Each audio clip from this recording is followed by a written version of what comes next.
महाराष्ट्र की राजनीति में एक नाम ऐसा है जो ज्यादा भाषण नहीं देता, लेकिन फैसले ऐसे करता है जो पूरी सत्ता की दिशा बदल देते हैं। एक नेता जिसके बारे में अधिकारी भी कहते हैं, अगर साहिब ने काम बोल दिया तो वो होकर ही रहेगा। और शायद इसलिए लोग उन्हें एक ही नाम से याद करते हैं, मुझे एक काम का आदमी दो।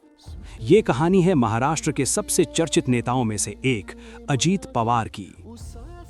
22 जुलाई 1959 महाराष्ट्र के अहमदनगर जिले का एक छोटा सा इलाका देवलाली प्रवरा। यहीं से शुरू हुआ एक ऐसा सफर जो आगे चलकर महाराष्ट्र की राजनीति का अहम हिस्सा बनने वाला था। राजनीति उनके लिए नई नहीं थी, क्योंकि उनके परिवार में ही एक बड़ा नाम मौजूद था, भारत की राजनीति के दिग्गज नेता शरद पवार। लेकिन अजीत पवार का रास्ता अलग था।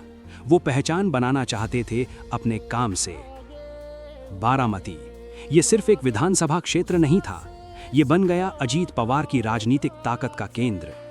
बार बार चुनाव जीतना, सरकार में महत्वपूर्ण मंत्रालय संभालना और प्रशासन पर मजबूत पकड़ बनाना। धीरे धीरे अजीत पवार महाराष्ट्र की सत्ता के सबसे प्रभावशाली नेताओं में गिने जाने लगे। अजीत पवार की एक खास पहचान है काम करने की स्पीड। सुबह जल्दी शुरू होने वाली मीटिंग्स, देर रात तक चलने वाली फाइलें और अधिकारियों से सीधे सवाल। उनकी कार्यशैली साफ थी, काम चाहिए बहाने नहीं।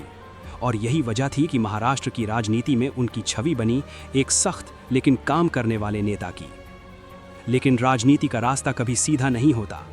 2019 में महाराष्ट्र की राजनीति ने एक ऐसा मोड़ लिया जिसने पूरे देश को चौंका दिया। सुबह सुबह हुए शपथ ग्रहण में देवेंद्र फडणवीस मुख्यमंत्री बने और अजीत पवार उप मुख्यमंत्री। ये फैसला जितना अचानक था उतना ही रहस्यमय भी। लेकिन कुछ ही दिनों में महाराष्ट्र की राजनीति फिर बदल गई और अजीत पवार एक बार फिर सत्ता के केंद्र में खड़े थे। राजनीति में नेताओं को अक्सर उनके भाषणों से याद किया जाता है, लेकिन कुछ लोग अपने काम से याद किए जाते हैं। अजीत पवार भी उन्हीं नेताओं में से एक हैं। एक ऐसा नेता जिसे लोग कभी उसकी सख्त आवाज के लिए याद करेंगे तो कभी उसकी तेज फैसले लेने की आदत के लिए। क्योंकि राजनीति में वक्त बदलता रहता है, सरकारें बदलती रहती हैं, लेकिन कुछ नाम इतिहास में दर्ज हो जाते हैं और अजीत पवार का नाम उन्हीं में से एक है।